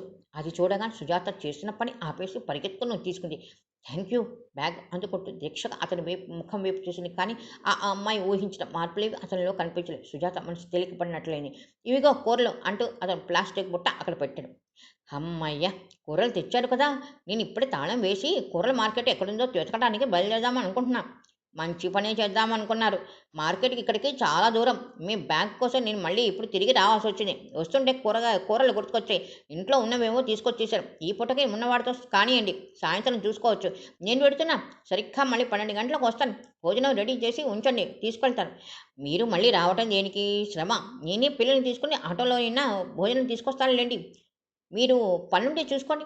మీకు తెలీదేమో, ఆదివారం నాడు ఎన్ని పనులున్నా మానుకొని తమతో గడిపేటట్టుగా మూర్తి, విమల నాకు బాగా అలవాటు చేశారు. మీరు 10 సార్లు శ్రమ, శ్రమ అని అనకండి. నాకు నేనే పరాయి వాళ్ళగా అనిపిస్తున్నాను అని కొంచెం గట్టిగా అనేసి వెళ్ళిపోయారు. అతను వెళ్ళిపోగానే సుజాత చప్పున బ్యాగ్ తెరిచి గబగబా చూసుకొని పెట్టినవన్నీ అలాగే ఉన్నాయి. బ్యాగ్ తెరిచిన ఛాయలేవీ కనిపించలేదు. సుజాత ముఖం ప్రసన్నమైంది. అతని మంచితనానికి, మర్యాదకి అతని పట్ల గౌరవం కలిగింది. వంట అయిపోగానే సుజాత పిల్లలకు భోజనాలు పెట్టి తను కూడా తినేసింది. 12 గంటలు దాటుతుండగా రవి వచ్చాడు. అతను ఎక్కడెక్కడ తిరిగాడో కానీ బాగా తిరిగి వచ్చినట్టుగా ముఖం అలసటగా ఉంది. పిల్లలేరి వస్తూనే నిశ్శబ్దంగా ఉన్న ఇల్లును చూసి అడిగాడు. పక్క ఇంట్లో ఆడుకుంటున్నాడు. భోజనాలు అయినాయా? ఓ మేరడి. సుజాత వంటింట్లో పరిగెత్తి క్యారెట్ తీసి అందులోకి భోజనం సర్దసాగింది. రవి వాష్ బేసిన్ దగ్గరికి వెళ్ళి చేతులు కడుక్కొని టవల్తో తుడుచుకుంటూ వచ్చి డైనింగ్ టేబుల్ దగ్గర కూర్చున్నాడు. క్యారెట్ తీసేసుకుని వంటింటి తలుపులు వేసేసి గడియ పెట్టేసి వచ్చింది సుజాత. డైనింగ్ టేబుల్ దగ్గర కూర్చుని ఉన్న రవి మూసి ఉన్న వంటింటి వైపు, తలుపుల వైపు, సుజాత వైపు చటపటాయింపుగా చూశాడు. సుజాత అతని వైపు సరిగ్గా చూడనే చూడలేదు. పెరటి గుమ్మం దగ్గరికి వెళ్ళి, ఇదిగో బాబు, పాప, చిన్న, మీ బాబాయ్ వచ్చారు. మేము వెళ్ళిపోతున్నాం. త్వరగా రండి అని కేకలు పెట్టింది. పిల్లలు ఆ పిలుపు వినగానే బిలబిలలాడుతూ పరిగెత్తుకొచ్చారు. వస్తూనే ఎవరికి వారి సుజాత చేతిలో ఉన్న క్యారెట్ మీద చేతులు వేసి, నేను పట్టుకుంటా అంటూ ప్రారంభించాడు. సుజాత వాళ్ళని వద్దని వారించింది. రండి, ఇంకా అలాగే అక్కడే కూర్చున్నారే మీరు? తిరిగి రవిని పిలిచింది. డైనింగ్ టేబుల్ దగ్గర కూర్చున్న రవి ఏదో చెప్పబోయి మళ్ళీ ఆగి లేచి వచ్చాడు. మన కోసం తిరిగి తిరిగి మీ బాబాయ్కి నీరసం వచ్చినట్లుంది పాపం అంది సుజాత నవ్వుతూ. రవి, సుజాత పిల్లలు నర్సింగ్ హోమ్ వచ్చేసరికి ఆ రోజు ఆదివారం కావడంతో మూర్తికి తెలిసిన వాళ్ళు చూడటానికి వచ్చి కూర్చుని మాట్లాడుతున్నారు. వాళ్ళు కబుర్లు ముగించి వెళ్ళిపోయేసరికి 1 గంట కావాల్సి వచ్చింది. రవి కూడా వాళ్ళతోనే వెళ్ళాడు. విమల తను భోజనం చేయడానికి క్యారియర్స్ తెరవబోతూ, మీ అందరి భోజనాలు అయినాయా? ఆ అని సుజాత సమాధానం చెప్పింది. విమల భోజనంలో బీన్స్, బంగాళదుంప కలిపి వండిన కూర తింటూ, రవికి ఇలా చేస్తే ఎంతో ఇష్టం. నేను కొబ్బరి వేసినా కానీ ఉండను. కొబ్బరి వద్దంటాడు. కూర బాగుందే సుజా. రవి నిన్ను మెచ్చుకుని ఉండాలే అంది. రవ, అతను మన ఇంట్లో భోజనం చెయ్యందే మ్యాగ్జిన్ తిరిగేస్తూ అంది సుజాత. విమల అన్నం తింటున్నల్లా తలెత్తి, రవి చెయ్యలేదా? ఎందుకని? మొహమాట పని వద్దంటే నువ్వు ఊరుకున్నావా? నేను అసలు అడగనే లేదు. విమల తెల్లబోయినట్టు చూస్తుంది. మరి అందరి భోజనాలు అయినాయి అన్నావు కదటే. నాకేం తెలుసు అక్క, అందరూ అంటే నేను పిల్లలు అనుకున్నాను. విమల మూర్తి వైపు చూసి ఆ క్షణంలో చెల్లెలి అశ్రద్ధకి రమ్మంత చిరాకు కూడా కలిగింది. రవి ప్రతి ఆదివారం మన ఇంట్లోనే భోజనం చేస్తున్నాం. ఈ మాట ఆ పిల్ల విధవలైనా నీకు చెప్పలేదా నీకు? అతను వచ్చేసరికి వాళ్ళు లేరు, పక్కింట్లో ఆడుకుంటున్నారు. ఇంతలో రవి రానే వచ్చాడు. ఏం రవి, సుజాత అంటే కొత్త అనుకో, తెలీదు, కనీసం నువ్వైనా చెప్పకూడదు అంది విమల. ఏమిటిది? విమల తీవ్రత చూసి కంగారు పడి అడిగాడు. నువ్వు ఇంట్లో భోజనం చేయలేదట కదా? అదా, నేను ఇప్పుడే హోటల్లో భోజనం చేసి వస్తా, నువ్వు కానీ విమల అన్నాడు. విమల ముఖం చూసిన తర్వాత కానీ సుజాతకు తను చేసిన పొరపాటు ఏమిటో గ్రహింపు కాలేదు. అపరాధంలా తల ఉంచుకొని, ఏ మనిషిరా నువ్వు, కాస్త ఆ అమ్మాయికి చెప్పకూడదు మందలింపు అన్నాడు మూర్తి. చూడు బావా, నాకేం తెలుసు చెప్పు. సుజాత నిష్ఠూరంగా చూసింది. సుజాత కళ్ళ ముందు అతని చేతులు కడుక్కుని వచ్చి డైనింగ్ టేబుల్ దగ్గర కూర్చున్న వైనం గుర్తుకొచ్చింది. తనకేం తెలుసు, ఊరికే కూర్చున్నా అనుకుంది. అసలు మొహమాటానికైనా ఈ పరిస్థితి తీసుకురాకపోవడం తనది పొరపాటు అనిపించింది. సరే, తెలియక ఏదో జరిగింది, రాత్రికి భర్తీ చేసేస్తే సరి అన్నాడు మూర్తి. రాత్రికే కాదు, మేము ఇంటికి వచ్చే వరకు అతను మన ఇంట్లోనే ఉంటాడు, మర్చిపోకు సుజా, విమల హెచ్చరించింది. రవి ఇబ్బందిగా చూశాడు. విమల, నువ్వు ఇంటికి రానంత వరకు ఆ షరతు మాత్రం పెట్టకు. నేను ఆఫీస్లో ఉంటే ఎప్పుడు ఇంటికి వస్తానో నాకే తెలియదు అన్నాడు. ఎండ చల్లబడగానే పిల్లలు బీచ్ అని గొడవ చేయడంతో విమల ప్రోద్బలం మీద రవి సుజాతని పిల్లల్ని తీసుకుని బయలుదేరాడు కారులో. బీచ్ రోడ్డు మీద వెడుతుంటే సుజాతకి ఎంతో ఆహ్లాదంగా అనిపించింది. ఆ రోడ్డు మీద అక్కడక్కడ ఎన్నో శిల్పాలు, అన్నిటిలోకి ట్రయంఫ్ ఆఫ్ లేబర్ సుజాతకి మరీ నచ్చింది. ఆ శిల్పం తయారు చేసిన దేవిప్రసాద్ రాయ్ చౌదరి గురించి సుజాతకు వివరంగా చెప్పాడు. కారు బీచ్ దగ్గరికి వచ్చి ఆగింది. అక్కడ తలతలాడుతూ బార్లు తీరి నిలబెట్టి ఉన్న రంగురంగుల కార్లు చూస్తే ఈ ఊళ్ళో డబ్బున్న వాళ్ళు చాలా ఎక్కువ అని తెలుస్తోంది. కారు పార్క్ చేయడానికి చోటు దొరకడమే కష్టమైపోయింది. కారు దిగగానే సుజాత, రవి పిల్లల చేతులు పట్టుకుని సముద్రం వైపు నడవసాగారు. సుజాత సముద్రం దగ్గరగా చూడటం ఇదే మొదటిసారి. రవి పిల్లలు నీళ్ళలోకి దిగి పాదాలు తడుపుకుంటే తెల్లటి నురుకులతో పొంగుకొస్తున్న ఆ కెరటాన్ని చూస్తూ భయపడినట్లుగా దూరంగా ఇసుకలో నిలబడిందే తప్ప బాబు పాప ఎంత పిలిచినా రాలేదు. పిల్లలు కొద్దిసేపు ఆ కెరటాలతో ఆడి ఇక చాలని వచ్చి ఇసుకలో ఆల్చిప్పలు వెతకడంతో రవి సుజాత కాస్త దూరంలో కూర్చున్నాడు. ఇక ఇంటికి వెళ్తామా అంది సుజాత. పిల్లలు మీరు బయలుదేరితే నాకేమీ అభ్యంతరం లేదు. విమల మీకు నన్ను డ్రైవర్గా పంపించింది అంతే. అతని మాటలో సరళత్వం, నవ్వులాట మినహా ఇంకేం లేకపోయినా సుజాత ముఖం చిన్నబుచ్చుకుంది. మధ్యాహ్నం నాకు తెలియలేదనుకోండి, కనీసం మీరైనా చెప్పకూడదు అంది. ఏమిటది? అదే భోజన సంగతి. మీ మనసులో ఇంకా అదే ఆలోచన తెలుస్తోందా? నేను మొద్దులా ప్రవర్తించిన మాట నిజమేనని ఒప్పుకుంటున్నాను. బాప్రే, ఇందులో మీరు మరీ ఇంత సీరియస్గా తీసుకోవాల్సింది ఏమీ లేదు. మీకు తెలియదని నాకు తెలుసు. ఇందులో నా తప్పు కూడా కొంత ఉంది. పరాయి వాళ్ళను అన్నం పెట్టమని అడిగే మొహమాటం నాకు లేదు. ఒక్క విమల దగ్గర తప్ప ఆ చనువు ఇంకెక్కడా ఎరగను. మా అక్కయ్య దగ్గర మీకు బాగా స్వతంత్రం అనుకుంటాను. రవి తల ఊపాడు. హఠాత్తుగా అతని కళ్ళు దూరంగా ఎగిరి పడుతున్న కెరటాల మధ్య పరీక్షగా నిలిచినాయి. మూర్తితో పాటే విమల కూడా నా జీవితంలోకి వచ్చేసిన తర్వాత నేను దాదాపుగా ఒంటరితనం ఏమిటో మర్చిపోయానని చెప్పాలి. విమల దగ్గర నాకు పిల్లలకు తేడా లేదు. అక్క ఉత్తరంలో చాలాసార్లు మీ గురించి వ్రాసింది. అతని చూపులు నీళ్ల మించి సుజాత వైపు తిరిగినాయి. ఏమని కుతూహలంగా అడిగింది. సుజాత చెప్పలేకపోయింది. ఏమని వ్రాసిందో తనకేం గుర్తుంటేగా. విమల రాసే ప్రతి ఉత్తరంలో మూర్తి స్నేహితుడైన ఇతని గురించి తరచూ ఏదో ఒకటి వ్రాస్తూనే ఉంటుంది. అతను ఆఫీసు విషయంలో మూర్తికి చాలా అండగా నిలబడి సహాయం చేశాడనో, పిల్లల్ని సెలవులో తనతో పాటు ఏదో ఊరు తీసుకెళ్లాడనో ఏదేదో ఉండేది. తనకు తెలియని ఆ వ్యక్తి గురించి అక్క ఉత్తరం అంతా నింపుతుంటే సుజాతకి విసుగ్గా ఉండేది. విమల చాదస్తానికి బోరుగా అనిపించి ఆ వాక్యాలు శాంతం చదవకుండానే దాటేసేది. తనకేం తెలుసు ఈ విధంగా ఇద్దరు కలుసుకుంటారని? అతనికి ముందు జవాబు చెప్పాల్సి వస్తుందని తెలిసి ఉంటే తప్పకుండా చదివి ఉండేది. సుజాత మౌనంగా అతనికి ఇంకో రకంగా స్ఫురించింది. మీ గురించి కూడా విమల ఎప్పుడు నాకు చెప్తూనే ఉంటుంది అన్నాడు నవ్వుతూ. ఏమని చెప్పేది? సందేహంగా చూసింది. మీరు వంట బాగా చేస్తారని, మీకు బాగా చదువుకోవాలని ఉందని, మిమ్మల్ని కాలేజీలో చేర్పించడానికి వీలు లేదని, డబ్బు చాలా ఖర్చు అవుతుందని మీ సౌతి తల్లి పోట్లాడితే మీరు మీ నాన్నగారి దగ్గర జీతాలకి పుస్తకాలకి ఒక్క పైసా తీసుకోకుండా ఆ ఊళ్ళో పిల్లలకి ట్యూషన్ చెప్పి చదువుకుంటున్నారని, మీకు పెళ్లి విషయాల్లో చాలా సుస్థిరమైన అభిప్రాయాలు ఉన్నాయని, కట్నం కావాలని కుర్రాడు ముఖం కూడా చూడనని అంటారని.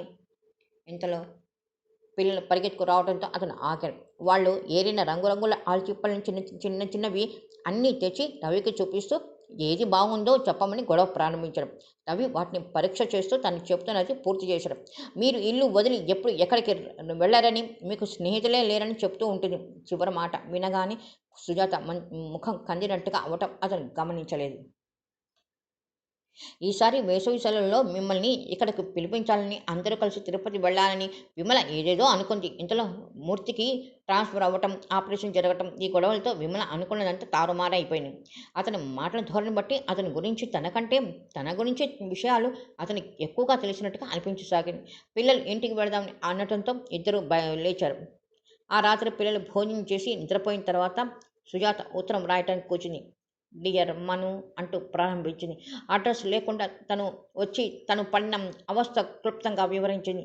అక్క తనకు స్నేహితులు ఎవరూ లేరని ఇదివరకు సుజాతగానే భావిస్తోందని వ్రాసింది. బీచ్ రోడ్డు మీద తను చూసిన ట్రయంఫ్ ఆఫ్ లేబర్ శిల్పం ఎంత అద్భుతంగా ఉందో, అది తన హృదయాన్ని ఎలా కదిలించిందో, ఎంత ఉత్తేజపరిచిందో వర్ణించి వివరించింది. మనుషులు తలుచుకుంటే సాధించలేనిది ఏమీ ఉండదని గొప్ప సత్యం ఈ విధంగా అతి మామూలు దృశ్యంలో చెప్పగలిగిన ఆ శిల్పి ఘనతను తను ఎలా అభినందించిందో, ప్రశంసించిందో వ్రాసింది. క్రమంగా ఉత్తరంలో మిగతా విషయాలు వ్రాయటంలో లీనమైన పోయిన కొద్దీ సుజాత మనసు ఒక కవితగా మారిపోయింది. ఊహలు విహంగాల్లాగా సాగిపోయినాయి. టేబుల్ దగ్గర కూర్చుని తలెత్తకుండా తదేక వ్రాస్తున్న సుందరమైన ఆ ముఖంలో అనిర్వచమైన ఆనందం, తృప్తి మెరుస్తున్నాయి. ఆ కళ్ళు సోగగా కడలిగా మారిపోయినాయి. పాల వంటి ఆమె మనసు తెల్లటి ఆ కాగితాలు స్వచ్ఛమైన దర్పణంలా ప్రతిబింబించసాగినాయి. రాత్రి పొద్దుపోవటం సుజాత గుర్తించనేలేదు. కోమలంగా పొడుగ్గా ఉన్న సుజాత చేతివేళ్లు ఉత్తరాన్ని పోస్ట్ బాక్సులో లోపలికి అతి పదిలంగా జారి విడిచినాయి. అలా ఉత్తరం పోస్టు చేసినప్పుడల్లా సుజాత గుండెలు గొబగొబలాడతాయి. తన మనసులో ఆవరించుకున్న అపురూపమైన భావమేదో తన నుంచి విడిపోయి ఆ ఉత్తరంతో పాటు వెళ్ళిపోతున్నట్టుగా ఉంటుంది. సుజాత పోస్ట్ బాక్స్ దగ్గర నుంచి వెనక్కి తిరిగి ఇంటివైపు నడక ప్రారంభించింది. రాత్రి వ్రాసిన ఆ ఉత్తరం మొదట పిల్లలకి స్కూల్కి వెళ్ళేటప్పుడు ఇచ్చి పోస్టు చేయమని చెబుదామనుకుంది. వాళ్ళు చిన్నపిల్లలు, ఆకతాయితనంతో మర్చిపోవటమో ఎటైనా పడివేయటమో చేస్తారేమో అనిపించింది. వాళ్ళు వెళ్ళిపోయిన తర్వాత పని ముగించుకొని వెళ్ళిపోతున్న పని మనిషి చేతికి ఇద్దామనుకుంది. కానీ ఆకులు నలుపుతున్న ఆ నోరు, మురటగా ఉన్న ఆ చేతివేళ్లు చూస్తే కవర్ ఇవ్వబుద్ధి కాలే. తనకెంతో అపురూపమైన ఆ ఉత్తరం ఆమె ముట్టుకుంటే మలినం పడుతుందేమోనని చివరికి భోజనం చేసిన తర్వాత ఇల్లు తాళం వేసి తనే బయలుదేరింది. వీధి చివరి వరకు వచ్చేసి పక్క సందులో తిరగబోతున్న సుజాత ఆగి ఒక్కసారి భుజం మీదుగా తల తిప్పి ఆఖరిసారిగా అన్నట్లు ఆ పోస్ట్ బాక్స్ వైపు చూసింది. అక్కడ అన్ని ఉత్తరాలతో పాటు తన గుండెల్లో పూసిన గులాబీ లాంటి భావాల్ని మోసుకొని వెడుతున్న ఉత్తరం కూడా ఉంది. ఆ పోస్టల్ వాడికి దానికి ప్రత్యేకత ఏం తెలుస్తుంది? అన్నిటి మీద కొట్టినట్టే దాని మీద కూడా టపీమని ముద్ర కొట్టి మిగతా వాడితో గిరాట కొడతారు కాబోలు. ఇలాంటి ఉత్తరాలకి ప్రత్యేకమైన పోస్టు ఉంటే ఎంత బాగుండును. ఆ ఉత్తరం అన్ని వందల మైళ్ళ ప్రయాణం చేసి అడ్రస్ చేరుకోగానే దాన్ని చదువుకునే వ్యక్తి ముఖం ఎలా వికసిస్తుందో సుజాత ఊహించలేని విషయం ఏమీ కాదు. సుజాత చెవుల్లో గుసగుసలాడుతున్నట్టు మధురంగా మాటలు వినిపించినాయి. సుజా, ఉత్తరాలు రాయటం కూడా ఒక కళే. అది అందరికీ రాదు. నాకైతే అసలే రాదు. నువ్వు రాసిన ఉత్తరం ఒక్కసారి కాదు, 100 సార్లు, 1000 సార్లు చదవాలని అనిపిస్తుంది. అది చదువుతుంటే నువ్వు ఎదురుగా నిలబడి నీ తియ్యటి కంఠంతో మాట్లాడినట్టే ఉంటుంది. ఇంత బాగా ఎలా వ్రాయగలుగుతున్నావు నువ్వు? ఈ నైపుణ్యం ఎలా వచ్చింది నీకు? ఆలోచనతో పరధ్యాసగా నడుస్తున్న సుజాత పెదవులు చిరునవ్వుతో విచ్చుకున్నాయి. అది నైపుణ్యమా? ఏమో, తనకి తెలియదు. ఉత్తరం రాయటానికి కూర్చుంటే మనసులో సుళ్ళు తిరగటం ప్రారంభించి ఊహలు జలపాతాల్లా కాగితం మీద ఉరుకుతాయి. ఇది ఒకరి దగ్గర నుండి నేర్చుకుంటే వస్తుందా? ఏ పనైనా మనస్ఫూర్తిగా ఏకాగ్రంగా చేస్తాం. అది సామర్థ్యం అవుతుందేమో. దానిని ప్రతిభ అని ఎదుటివారు అంగీకరిస్తారేమో. ఎదురుగా వస్తున్న కారు బొయ్యమని హారన్తో మోతతో పక్కన నుంచి రాసుకున్నంత దగ్గరగా దూసుకుపోవడంతో పరధ్యాసగా నడుస్తున్న సుజ ఆలోచన నుంచి ఒక్కసారి ఉలికిపడినట్టయి ఈ లోకంలోకి వచ్చింది. కుడివైపు ఉన్న పెద్ద బిల్డింగ్లో నుంచి ఇద్దరు ఆడపిల్ల కిలకిల నవ్వుతూ 2 చేతుల నిండా ప్యాకెట్లో మోసుకుని యువతలకు వస్తున్నారు. ఆ బజార్ అంతా రద్దీగా ఉంది. సుజాత తటపటాయింపుగా ఆగింది. ఈ వీధి ఇంత క్రితం తను వచ్చినది కాదే. సుజాత ఆగి అటు ఇటు చూసి మంచి షాపింగ్ సెంటర్లో వచ్చేసింది. తాను ఎక్కడో దారి తప్పింది. క్షణం సేపు పెదవి కొరుక్కుంటూ నిలబడింది. ఆలోచనలో పడితే చాలు మతి పోతోంది. తల ముంచుకుని ఏకధాటిగా నడిచి వచ్చేసిందో తప్ప దారి తప్పుతున్నానే విషయమే గమనించలేదు. సుజాత లోపల తన అజాగ్రత్తకు తనే నిందించుకుంటూ వెనక్కి తిరిగింది. మళ్ళీ పోస్ట్ బాక్స్ కనిపిస్తే అక్కడి నుంచి తను పెట్టుకున్న గుర్తులతో సరాసరి ఇంటికి వెళ్ళిపోవచ్చు. కానీ ఎంత నడిచినా సుజాతకి ఆ పోస్ట్ బాక్స్ కనిపించలేదు. ఎండగా ఉండటంతో ముఖం అంతా కంది చిరు చెమటలు పోసినాయి. సుజాతకి తన మీద తనకే చిరాకు కోపం కలిగినాయి. ఇప్పుడు ఇంటికి తిరిగి వెళ్ళటం ఎలా? ఆ ఇంటి నెంబరు, వీధి నెంబరు, వీడి పేరు తెలియదు. పిల్లల్ని స్కూల్కి తీసుకువెళ్లే పని మనిషి వచ్చి విమలకి క్యారియర్ తీసుకువెళ్ళడంతో సుజాత ఒంటరిగా నర్సింహోం వెళ్ళే అవసరం కూడా రాలేదు. సాయంత్రం వేళ రవి కారులో తీసుకొచ్చి దింపుతున్నాడు. ఇక్కడి నుంచి అడ్రస్ బ్యాగ్లో వేసుకుని ఉంచుకోవడం నయమేమో. చీచి, ఎవరైనా వింటే నవ్వుతారు కూడా. మరీ ముద్దావతారంలాగా చదువు సంధ్య లేని పల్లెటూరు పిల్లలా ప్రవర్తిస్తుంటాను. సుజాత ఒక్క క్షణం ఆలోచించి మెరుపులా ఒక ఆలోచన వచ్చింది. నర్సింగ్ హోమ్కి అక్కడికి ఫోన్ చేస్తే సరి, ఇంటి అడ్రస్ కానీ లేక ఇక్కడ నుండి ఎలా వెళ్ళాలో చెప్తుంది. సుజాత ఎదురుగా ఉన్న కూల్ డ్రింక్ షాప్లో వెళ్ళింది. ఫోన్లో అవతల నుంచి విమల పలకగానే అతనికి వచ్చిన ఇబ్బంది గురించి చెప్పింది. అయ్యో రామ్మ, అదేం పని? నువ్వు ఒకదాన్ని ఎందుకు వెళ్ళావు? వెధవ ఉత్తరం పని మనిషి కానీ పిల్లలకు కానీ ఇస్తే పోస్ట్ చేసేవాళ్ళుగా. విమల మొదలునించడం ప్రారంభించింది. ముందు ఇంటి అడ్రస్ చెప్పు. సుజాత తొందర చేసిన. నువ్వు ఎక్కడి నుంచి మాట్లాడుతున్నావు అసలు? సుజాత కౌంటర్ దగ్గర కూర్చున్న వ్యక్తిని అడిగింది. ఆ రోడ్డు పేరు, షాపు పేరు చెప్పింది. ఏమిటి, అంత దూరం వెళ్ళావా? ఎండలో అంత దూరం నడుస్తున్నప్పుడు కూడా నీకు దారి తప్పానని గుర్తు రాలేతే? ఉండు, రవి ఇక్కడే ఉన్నాడు, ఇప్పుడే పంపిస్తున్నాను. సుజా, ఎంత మంచి వారితో విన్నావా? మీ బావగారికి మళ్ళీ ఇక్కడికే ట్రాన్స్ఫర్ అయిందిట, ఆర్డర్స్ వచ్చాయిట. రవి ఆ మాట చెప్పడానికే వచ్చాడు. నేను ఇప్పుడే అతన్ని పంపిస్తాను, కానీ నువ్వు ఆ షాప్లోనే ఉండు. రవ్య, వద్దు, మన ఇంటి అడ్రస్ చెప్పు, నేనే ఆటోలో ఇంటికి వెళ్ళిపోతాను. సుజాత కంగారుగా అంది. నీ మొహం, వాడు మళ్ళీ ఎటైనా తీసుకుపోతే? రవి ఇప్పుడే వచ్చేస్తున్నాడు, అక్కడే ఉండు నువ్వు. చెల్లెలి మరో మాట మాట్లాడనీయకుండా విమల ఫోన్ పెట్టేసింది. సుజాత అక్కగారు ఛాదస్తానికి కోపగించుకోవడం మినహా ఇంకేం చేయలేకపోయింది. 10 నిమిషాలు రవి కారు వచ్చి ఆ షాప్ ముందు ఆగింది. అతను చూడగానే సుజాత ముఖం ఎర్రబడింది. దారి తప్పిన ఆడపిల్ల అయ్యారన్నమాట అన్నాడు అతను నవ్వుతూ. నేనేం దారి తప్పలేదు, తోవ మర్చిపోయాను అంతే రోషంగా అంది. రెండింటికి తేడా ఏమిటో చాలా ఉంది. సుజాత కుర్చీలోంచి లేచింది. ఇద్దరు షాప్ బయటికి నడిచి వెడుతుంటే కౌంటర్ దగ్గర కూర్చున్న వ్యక్తి చిటికలు వేసి, ఏ మిస్టర్ అంటూ అరిచాడు. రవి వెనక్కి తిరిగాడు. మీ ఫ్రెండ్ని ఫోన్ చేసిన డబ్బులు ఇవ్వలేదు అన్నాడు అరవంలో. రవి జేబులోంచి చిల్లర తీసి అతను టేబుల్ మీద పెట్టి వచ్చాడు. ఏమిటి అతను అన్నది? సుజాత అడిగింది. రవి చెప్పాడు. మనమేదో ఇక్కడ రహస్యంగా కలుసుకున్నాం అనుకుంటున్నాడు పెద్ద మనిషి. నా వైపు అనుమానంగా చూస్తున్నాడు నవ్వుతూ చెప్పాడు. సుజాత ముఖం మరింత కందినట్టయింది. మీ మొహం చూస్తుంటే ఎండలో చాలా దూరం నడిచినట్టుగా ఉంది. దాహం వేస్తోందా? కూల్ డ్రింక్ ఏమైనా తాగుతారా అని అడిగాడు. ఏమీ వద్దు. సుజాత తిరస్కరించి వెళ్ళి కారులో కూర్చుంది. మీకు అవసరం లేదేమో, నేను 2 గంటల నుంచి తిరుగుతున్నాను, నాకు దాహం వేస్తోంది.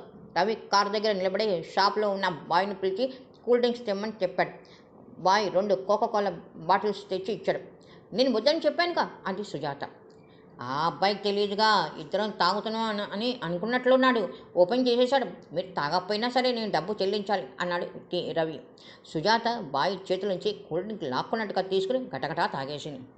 రోషన్తో వద్దని అందే కానీ అది తాగిన తర్వాత కాస్త ప్రాణం తేరుకున్నట్టుగా అనిపించింది. రవి వచ్చి కారులో కూర్చొని స్టార్ట్ చేశాడు. ఎంటలో పెద్ద అడ్వెంచర్ చేశారనమాట డ్రైవ్ చేస్తూ అన్నాడు. ఈసారి కూడా మీరే నన్ను రక్షించారుగా. డ్రైవ్ చేస్తున్నారు రవి సుజాత మాటలకు తల తిప్పి చూశాడు. ఆ అమ్మాయి ముఖంలో చిరుకోపం తప్ప ప్రసన్నత అతనికి కనిపించలేదు. ఇంతకీ ఏ పని మీద బయలుదేరారు? ఉత్తరం పోస్ట్ చేయడానికి. రవి నమ్మలేనట్టుగా చూశాడు. పోస్ట్ బాక్స్ ఆ పక్క వీధిలోనేగా ఉంది. సుజాత అవునన్నట్లు తల ఊపింది. మరి ఇంత దూరం ఇలా వచ్చారు? తల వంచుకి నడవటంలో నేను గుర్తించలేదు. మీరు బహుశా కుడివైపు సందులోకి తిరగటానికి బదులు ఎడమవైపు సందులోకి మళ్ళీ ఉంటారు. అయినా మరీ అంత తలదించుకుని నడవడం ఒక రకంగా చాలా ప్రమాదమేనే. సుజాత అతని వైపు చూసిన. అతని కళ్ళకి నల్లని అద్దాలు ఉండటంతో అతని మాటల భావం హాస్యమో అపహాస్యమో సుజాతకి అర్థం కాలేదు. ఒరే బాబు, చిన్న జాగ్రత్తగా పట్టుకుంటారా బల్లా, గట్టిగా పట్టుకోలేకపోయారంటే పడిపోతాను. నాన్న ఇంటికి రాగానే నేను మళ్ళీ హాస్పిటల్లో చేరాల్సి వస్తుంది. సుజాత పడక గదిలో స్టూల్ మీద కాళ్ళెత్తి నిలబడి ఆ బల్బు అందుకుని తుడుస్తూ ఉంది. పట్టుకున్నాం పిన్ని, పడిపోవులే అంటున్నారు వాళ్ళు. ఈ బల్ల కాలు ఒకటి కాస్త నీరసంగా ఊగుతోందిరా, అందుకు ఇంత గాబరా నాకు అంది. మూర్తి మూర్తి మధ్యాహ్నం హాస్పిటల్ నుంచి డిశ్చార్జ్ అయ్యి వస్తున్నాడు. సుజాత ఇల్లు కడిగించి అతని కోసం పక్క సిద్ధం చేసింది. గదిలో బల్బు మసకగా అనిపించడంతో స్టూల్ వేసుకుని ఎక్కి తడిగుడ్డతో దాన్ని తుడవసాగింది. స్టూల్ ఎత్తు సరిపోకపోవడంతో మునివేళ్ల మీద నిలబడింది. పిల్లలు సుజాత అదే ఆదేశం మీద చెరో పక్క నిలబడి స్టూల్ ఏమాత్రం కదలకుండా గట్టిగా పట్టుకున్నారు. వాళ్ళకి సుజాత వచ్చినప్పటి నుంచి ఎంతో సరదాగా ఉంది. విమల పిల్లల్ని పని జోలికి రానీదు, మీరు అన్నీ పాడు చేస్తారు, పొండి అవతలికి అంటుంది. వాళ్ళు వస్తే తన పనికి ఆటంకంగా భావిస్తుంది. సుజాత అలా కాదు.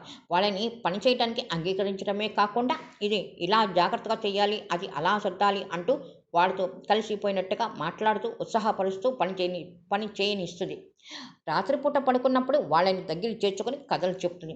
వాళ్ళు వచ్చి రాని సినిమా పాటలు పాడి వినిపిస్తుంటే వింటుంది. వాళ్ళ స్కూలులో జరిగిన విషయాలు ఎంతో గొప్పగా చెప్తుంటే అవి తనకి కూడా ఎంతో ముఖ్యమైన సంగతుల్లా ఉంటుంది. వాళ్ళల్లో తను ఒక పిల్లగా కలిసిపోయి వాళ్ళని కబుర్లు చెప్పనిస్తుంది. అందుకే ఆ పిల్లలు సుజాత ఏదైనా పని చెప్పగానే నేను చేస్తానంటూ ముందుకు వచ్చేవాళ్ళు. పిన్నితో పాటు సమంగా తాము కూడా కష్టపడడానికి ఉబలాటం చూపెట్టేవారు. పిల్లలు ఇలా ఇంటి పనిలో తనకు సహాయం చేస్తున్నారని చెల్లెలు చెబుతుంటే విమల నమ్మలేకపోయింది. వాళ్ళ మొహం అన్నీ పగలగొట్టడం మినహా వాళ్ళకి పని కూడా వస్తుంటే ఒట్టి ఆకతాయి వెధవలు అన్నది. నువ్వే ఇంటికొచ్చి చూద్దుగాని అంది సుజాత. సుజాత పిల్లలకి ట్యూషన్ చెప్తుందిగా, అందుకని వాళ్ళ సైకాలజీ బాగా తెలుస్తుందిలే అన్నాడు మూర్తి. తల్లి ఇంటికి వచ్చేసరికి తాము చేసిన పని కనిపించాలని తల్లి తండ్రి చేత మెప్పు పొందాలని సుజాత పురికొల్పటంతో పిల్లలు ముగ్గురు ఎంతో ఉత్సాహంగా సుజాత వెనక తిరుగుతూ పని చేయసాగారు.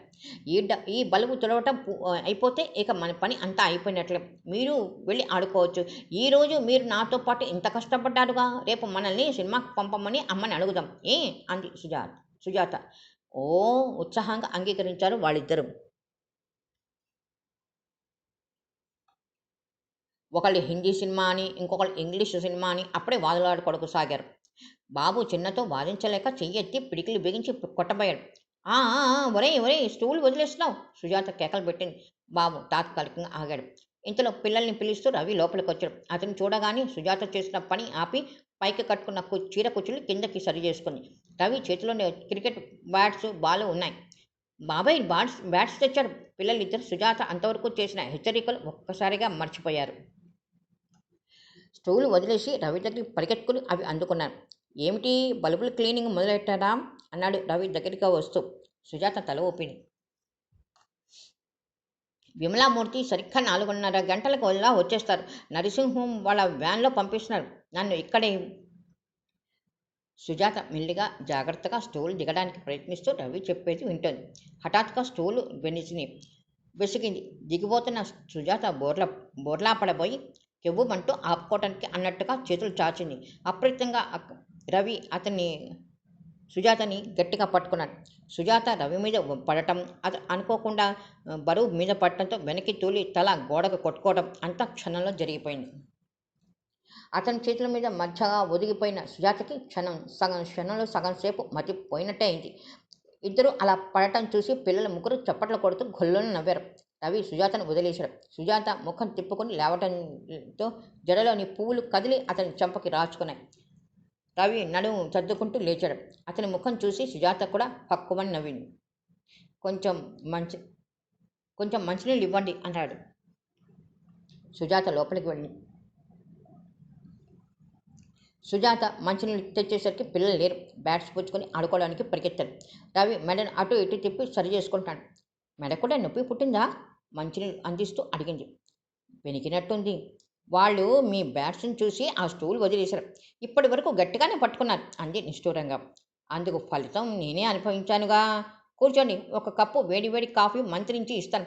మీ నొప్పి క్షణంలో మాయమైపోతుంది. సుజాత స్టూల్ పట్టుకొని లోపలికి వెళ్ళింది.